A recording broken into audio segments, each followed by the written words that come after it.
Hello friends, कैसे हैं आप लोग। उम्मीद है आप लोग बहुत अच्छे होंगे। फ्रेंड्स, आप सभी का हमारे YouTube channel AK education squad में स्वागत है। फ्रेंड्स, आज का जो हमारा वीडियो है इसमें 30 महत्वपूर्ण फिजिकल एजुकेशन के क्वेश्चन हैं और जो कि परीक्षा को देकर बनाए गए हैं और उम्मीद करेंगे ये क्वेश्चन सारे आपको बहुत ही पसंद आएंगे। तो चलिए बिना देरी के स्टार्ट करते हैं अपना आज का वीडियो। आज का हमारा पहला क्वेश्चन है, हड्डियों में कौन सा प्रोटीन पाया जाता है। तो इसमें ओसिन प्रोटीन पाया जाता है। ठीक है, इसमें ओसिन प्रोटीन पाया जाता है। और हड्डियों की बात करें तो हड्डियां शरीर में 206 होती हैं, बच्चों में 300 प्लस होती हैं और हड्डियों में 22% जल पाया जाता है। और और इसमें जो है कैल्शियम 99% कैल्शियम पाया जाता है हड्डियों में। ठीक है, 22% जल पाया जाता है हड्डियों में, 99% कैल्शियम पाया जाता है।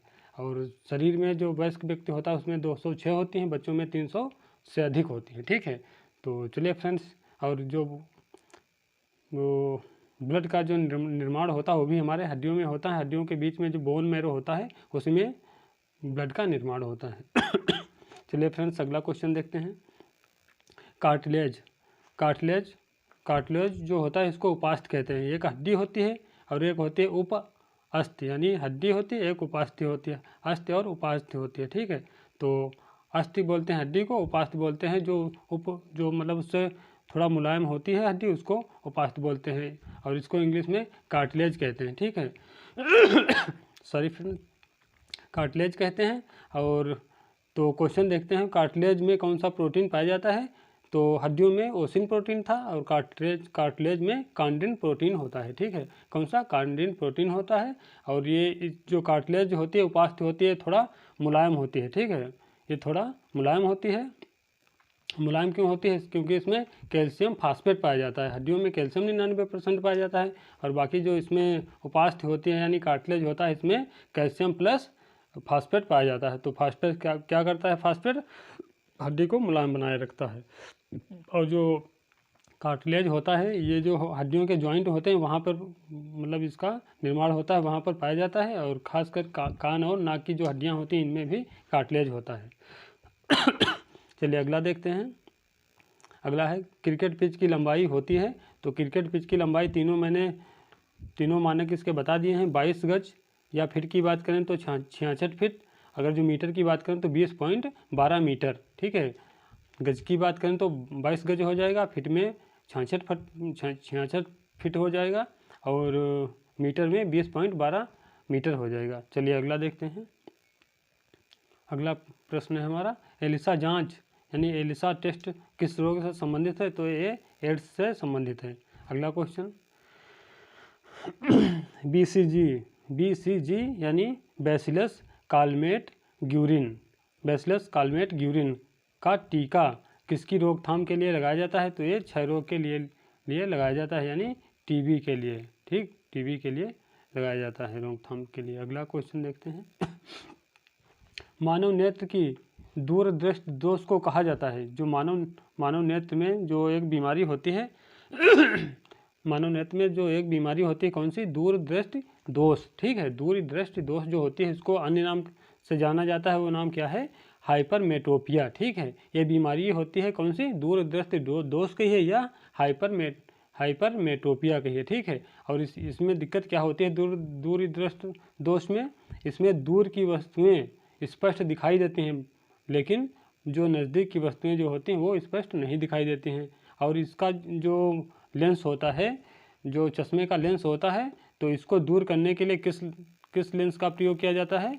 तो उत्तल लेंस वाले चश्मा पहना जाता है। ठीक है, तो उससे हमारी दिक्कत का समाधान हो जाता है। ठीक है, इसको रिपीट करते हैं। दूरदृष्टि दोष को कहा जाता है तो हाइपरमेट्रोपिया कहते हैं। क्या कहते हैं, हाइपरमेट्रोपिया कहते हैं। और दूरदृष्टि दोष में जो होता है, दूर की वस्तुएं स्पष्ट दिखाई देती हैं लेकिन निकट की वस्तुएं स्पष्ट नहीं दिखाई देती हैं। और इस समस्या को निपटाने के लिए हम उत्तल लेंस वाले चश्मे का प्रयोग करते हैं। जबकि निकट दृष्टि दोष में निकट की वस्तुएं तो स्पष्ट दिखाई देंगी लेकिन दूर की वस्तुएं स्पष्ट नहीं दिखाई देती। और इस समस्या से निपटने के लिए हम किस लेंस का प्रयोग करेंगे, निकट में अवतल लेंस का प्रयोग करेंगे। ठीक है, चलिए उम्मीद कर रहे हैं समझ में आ रहा होगा। प्रश्न नंबर 7 है प्रश्न नंबर 7 है, किस विटामिन में कोबाल्ट पाया जाता है। तो इसमें B12 में पाया जाता है और B12 का जो रासायनिक नाम होता है ये इसका रासायनिक नाम जो होता है साइनोकोबालामिन होता है, ठीक है, साइनोकोबालामिन होता है। और इसकी कमी से हमारे शरीर में एनीमिया हो जाता है। एनीमिया बोले तो शरीर में ब्लड की कमी हो जाती है, ब्लड बोले तो ब्लड में जो आरबीसी होती है, ठीक, उसका जो है निर्माण कम पड़ जाता है, या उसकी जो मतलब निर्माण करने की यानी जो बनने की क्षमता होती है आरबीसी की, वो हमारे शरीर में कम हो जाती है, ठीक है। तो आरबीसी की संख्या कम पड़ जाती है, ब्लड की संख्या कम पड़ जाती है, ठीक है, एनीमिया से। चलिए अगला देखते हैं। नेत्रदान में नेत्र का कौन सा भाग दान किया जाता है?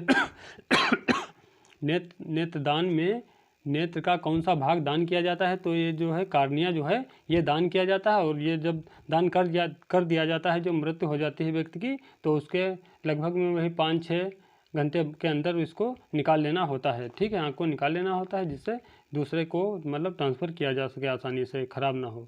चलिए अगला देखते हैं, प्रश्न नंबर 9। कोशिका का पावर हाउस किसे कहते हैं? तो इसको कहते हैं माइटोकॉन्ड्रिया को, ठीक है। प्रश्न नंबर 10। वसा में घुलनशील विटामिन होते हैं, तो ये हो जाएगा DEKA यानी डेका, ठीक, हम इसको डेका बोलते हैं। वसा में घुलनशील विटामिन कौन से हैं? DEKA होता है यानी डेका। और जल की बात करें, जल में घुलनशील विटामिन होते हैं, वो होते हैं BC, ठीक है। इसीलिए जो जल में घुलनशील विटामिन है, तो एक क्वेश्चन आता है कि छिली हुई सब्जियों को जल में धोने से, पानी में धोने से कौन सा विटामिन नष्ट हो जाता है? तो उसमें BC विटामिन जो होता है वो नष्ट हो जाता है या कम पड़ जाता है, ठीक है। और तो अगला देखते हैं क्वेश्चन। और विटामिन से बता दें कि विटामिन से हमारे शरीर में कितनी ऊर्जा मिलती है? तो विटामिन से हमारे शरीर में कोई ऊर्जा नहीं मिलती है, बस ये होता है कि वो रक्षात्मक कार्य करती हैं, ठीक है, बीमारियों से बचाने में कार्य करती हैं। अगला क्वेश्चन देखते हैं। पायरिया से प्रभावित अंग है? तो पायरिया से हमारे दांत और मसूड़े प्रभावित होते हैं, ठीक है, दांत और मसूड़े प्रभावित होते हैं। और इसमें होता क्या है, दांतों से ब्लड निकलने लगता है, ठीक है, और मुंह से जो है स्मेल आती है और दांत हिलने लगते हैं। और ये किसकी कमी से होता है? ये विटामिन C की कमी से होता है। विटामिन C का जो रासायनिक नाम है वो स्कार्बिक एसिड है। और इसकी जो कमी से रोग होता है, स्कर्वी रोग हो जाता है। और सबसे ज़्यादा विटामिन C किस में पाया जाता है? आंवले में पाया जाता है। और इसके अलावा खट्टे पदार्थों में विटामिन C पाया जाता है, ठीक है। उम्मीद करते हैं समझ में आया होगा। अगला देखते हैं। कौन सा विटामिन शरीर में सबसे अधिक कौन सा विटामिन शरीर में सबसे अधिक तीव्रता से बनता है? तो हमारे शरीर में कौन सा विटामिन सबसे तीव्र गति से बनता है? तो विटामिन D हो जाएगा, ठीक है। कौन सा विटामिन हो जाएगा? विटामिन D हो जाएगा, ठीक है। और विटामिन D हम कहाँ से मिलता है? तो विटामिन D हमें सूर्य की रोशनी से मिलता है, वो भी प्रातः काल के समय, ठीक है, मॉर्निंग के समय में मिलता है, वही सूर्य निकलने के आसपास। जब सूर्य निकलता है तभी हमको जो है विटामिन D प्राप्त होती है। बाद में जो दोपहर का समय है, शाम का टाइम है, उस समय हमें विटामिन D नहीं मिलेगा। और विटामिन D सूर्य से मिल जाता है। और इसकी कमी, इसका रासायनिक नाम होता है कैल्सीफेरॉल। और इसकी कमी से सूखा रोग हो जाता है, रिकेट्स वगैरह, ठीक है, जो कि बच्चों में दिक्कत करता है। और तो चलिए अगला देखते हैं प्रश्न। लेंस की क्षमता किसमें मापी जाती है? तो ये मापी जाती है डायोप्टर में, ठीक है, किसमें? डायोप्टर में। अगला क्वेश्चन देखते हैं। मनुष्य की आंखों में प्रतिबिंब कहाँ बनता है?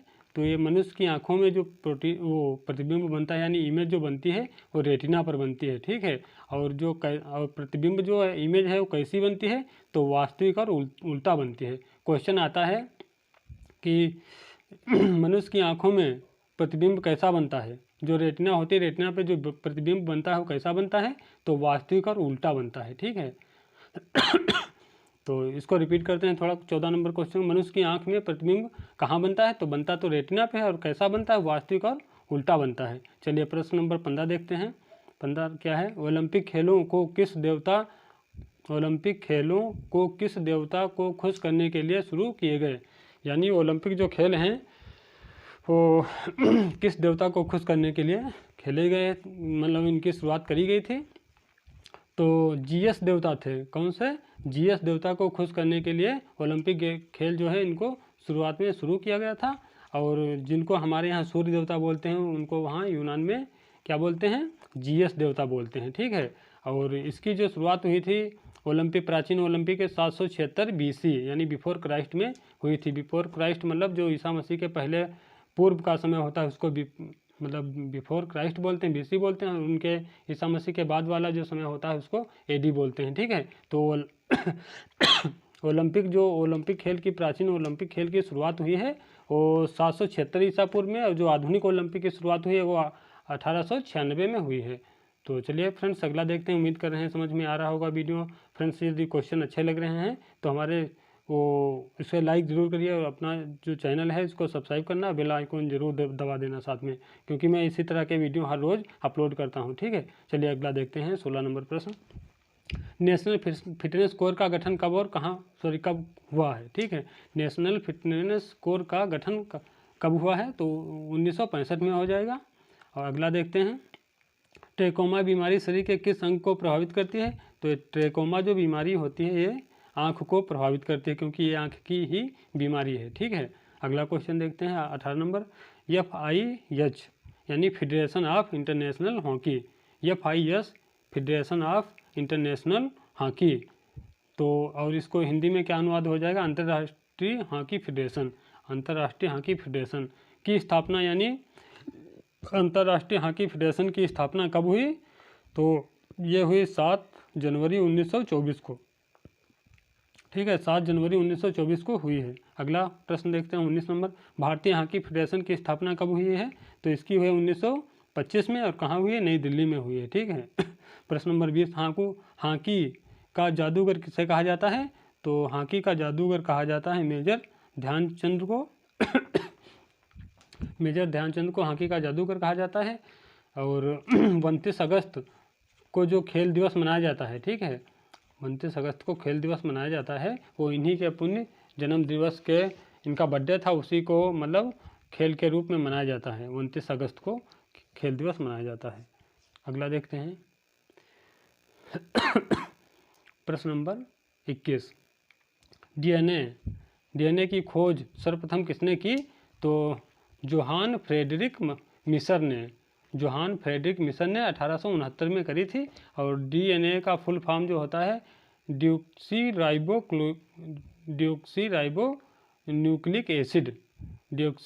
न्यूक्लिक एसिड हो जाएगा। इसकी खोज सर्वप्रथम किसने की थी, तो जोहान फ्रेडरिक मिसर ने की थी। और कब करी थी, 1869 में करी थी। ठीक है, अगला क्वेश्चन, पेड़ पौधों की पत्तियां हरी क्यों होती हैं। ठीक है, पेड़ पौधों की जो पत्तियां होती हैं वो हरी क्यों दिखाई देती हैं, तो उसमें क्लोरोफिल की उपस्थिति के कारण जो है पेड़ की जो पत्तियां होती हैं वो हरी दिखाई देती हैं। अगला क्वेश्चन प्रश्न नंबर 23 है, चेहरे में हड्डियों की संख्या होती है। ठीक, जो हमारा चेहरा होता है उसकी हड्डियों की संख्या कितनी होती है, तो चेहरे में 14 होती हैं, खोपड़ी में 8 होती हैं, कानों में 6 होती हैं। ठीक है, चेहरे में 14, खोपड़ी में 8, कानों में 6 होती हैं। और जो ह्यूमरस हड्डी होती है हमारे बाजू की हड्डी होती है।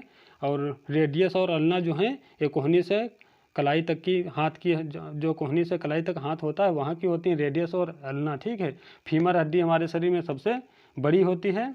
ठीक है, फीमर अस्थि जो होती है जिसे उरु अस्थि बोलते हैं वो जांघ में पाई जाती है, सबसे बड़ी शरीर की हड्डी वही होती है। और इसके नीचे चलते हैं जो निचला पैर होता है, इसमें टीबिया और फेबुला नामक हड्डियां पाई जाती हैं 2। ठीक है, तो चलिए फ्रेंड्स अगला देखते हैं।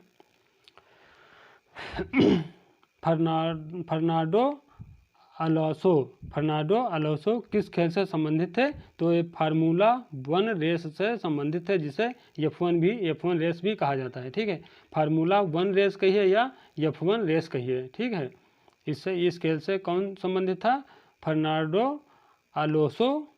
ठीक है, किस खेल से, फार्मूला 1 रेस से या फार्मूला 1 रेस या फिर F1 रेस से संबंधित है। प्रश्न नंबर 25 है, फार्मूला 1 रेस की सबसे बड़ी प्रतियोगिता है। ठीक है, फार्मूला 1 रेस की सबसे बड़ी प्रतियोगिता क्या होती है, तो ये नाम है इसका वन वर्ल्ड चैम्पियनशिप। जो है फार्मूला 1 रेस जो होती है उनकी सबसे बड़ी प्रतियोगिता जो होती है कौन सी है, वन वर्ल्ड चैम्पियनशिप। ठीक है, अगला देखते हैं, फार्मूला 1 कार रेस का आयोजन कौन सी संस्था करती है। ठीक है, फार्मूला, रिपीट करते हैं, बहुत महत्वपूर्ण क्वेश्चन है, फार्मूला 1 कार रेस का आयोजन कौन सी संस्था करती है, तो ये संस्था है अंतर्राष्ट्रीय ऑटोमोबाइल फेडरेशन। ठीक है, अंतर्राष्ट्रीय ऑटोमोबाइल फेडरेशन, जिसे हम इंग्लिश में कहते हैं FIA। ठीक है, FIA ये संस्था है और ये करती क्या है, वर्ल्ड मतलब फार्मूला 1 रेस का जो मतलब रेस होती है, फार्मूला 1 रेस होती है कौन सी, वन वर्ल्ड चैम्पियनशिप, ठीक है। तो इसको कौन करवाता है, तो इसको करवाता है अंतर्राष्ट्रीय ऑटोमोबाइल फेडरेशन यानी FIA कराती है। और ये FIA यानी संस्था जो है, इसका जो इसकी स्थापना हुई थी यानी संगठन हुई थी हुआ था इस मतलब क्या है, मतलब बोलते हैं इसको संस्था है जो, ठीक है। इस संस्था का जो संगठन था FIA, इसका जो स्थापना हुई थी 1904 में हुई थी। और कहाँ हुई थी, पेरिस में हुई थी। और पेरिस कहाँ है, फ्रांस में है, ठीक है। तो चलिए फ्रेंड्स, उम्मीद करते हैं वीडियो आपको अच्छा लगा होगा और क्वेश्चन अच्छे लगे होंगे। यदि अभी भी हमारे चैनल पर नए हैं तो चैनल को प्लीज़ सब्सक्राइब जरूर करिए और लाइक करिए, शेयर कर दीजिए अपने यार दोस्तों में, क्योंकि मैं डेली ऐसे ही वीडियो अपलोड करता रहता हूँ। तो चलिए फ्रेंड्स, मिलते हैं कल फिर 1-2 वीडियो में। तो तब तक के लिए जय हिंद, जय भारत।